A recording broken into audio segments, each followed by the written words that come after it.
Hi hello this is Kumari. Welcome to my channel Kumari Hari.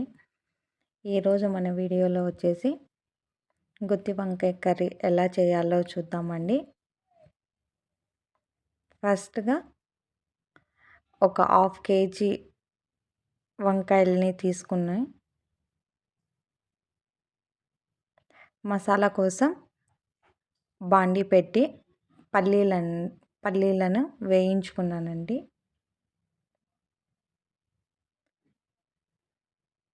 కొన్ని అయితే సరిపోతుందండి.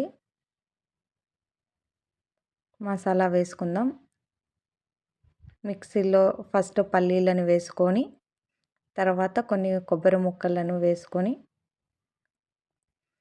ఇందులోనే కొంచెం పసుపు, ఉప్పు,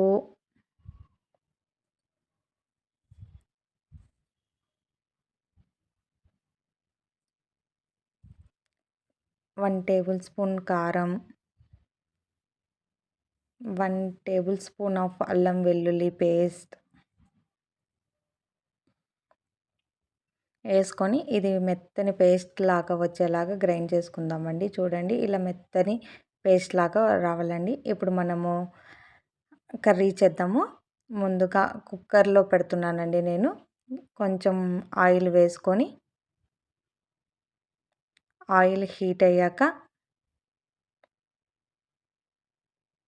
పోపు వేసుకొని గుప్పెడు కరివేపాకు వేసుకొని అవి చిటపటలాడిన తర్వాత ఇందులోనే మనం ముందుగా కట్ చేసి పెట్టుకున్న ఆనియన్ ముక్కలు, అలాగే టమాటో ముక్కలు వేసుకొని బాగా కలుపుకోవాలండి. ఇలా కలుపుకొని కొంచెం ఇలా అయిపోతే సరిపోతుందండి. ఇప్పుడు మన పేస్ట్ ఉంది కదండి, ఈ పేస్ట్ మొత్తం ఆయిల్లో వేసేసి అవి పచ్చి వాసన పోయేదాకా వేయించుకోవాలండి. ఇలా చూడండి, థిక్ పేస్ట్ లాగా వచ్చింది కదా. ఆయిల్ అంతా కొంచెం పైకి వచ్చేదాకా మనం వేయించుకుంటే సరిపోతుంది. మూత పెట్టేసి ఒక 2 మినిట్స్ అలా ఉంచేద్దాము. తర్వాత చూడండి, ఆయిల్ మొత్తం ఎలా పైకి వచ్చేసిందో చూడండి. ఇలా ఆయిల్ అంతా పైకి వచ్చే వరకు ఉంచేసుకొని మనం ముందుగా కట్ చేసి పెట్టుకున్నానండి వంకాయల్ని సాల్ట్ వాటర్లో వేసి పెట్టుకున్నాను. ఇలా 4 భాగాలుగా కట్ చేసుకున్నాను. ఈ కట్ చేసుకున్న వంకాయ ముక్కల్ని ఇప్పుడు మనం మసాలా వేసాం కదా, అందులో వేసానండి. అందులో వేసుకొని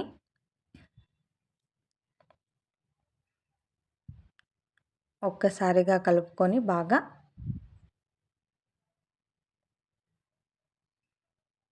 నేనేం వేయించలేదండి. ఫస్ట్ వంకాయల్ని నేను డైరెక్ట్గా అలాగే వేసేసాను, పచ్చి వంకాయల్ని.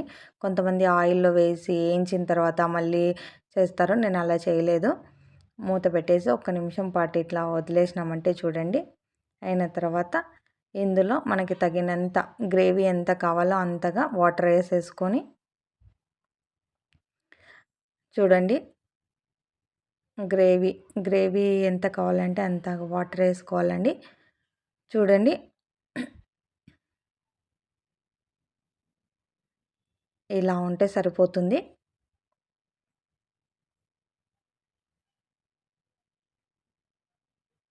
ఇప్పుడు మూత పెట్టేసి ఒక 2-3 విజిల్స్ చాలండి. వంకాయలు చిన్నగా ఉన్నాయి కదా, మెత్తగా అయిపోతుంది వెంటనే.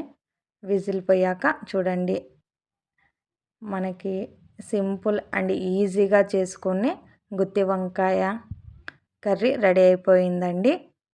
అందరు అనుకుంటారు గుత్తి వంకాయ కర్రీ చేయాలంటే చాలా టైం పడుతుంది, దానికి ప్రాసెస్ ఎక్కువ అని అనుకుంటారు. లేదండి, ఇలా ట్రై చేయండి. చాలా సింపుల్ అండ్ ఈజీగా త్వరగా అయిపోతుంది. చూడండి, ఇలా డెకరేట్ చేశానండి. చాలా బాగుంది కదా, టేస్ట్ అయితే చాలా బాగా వచ్చిందండి. నా వీడియో కనుక నచ్చినట్లయితే like, share, subscribe and comment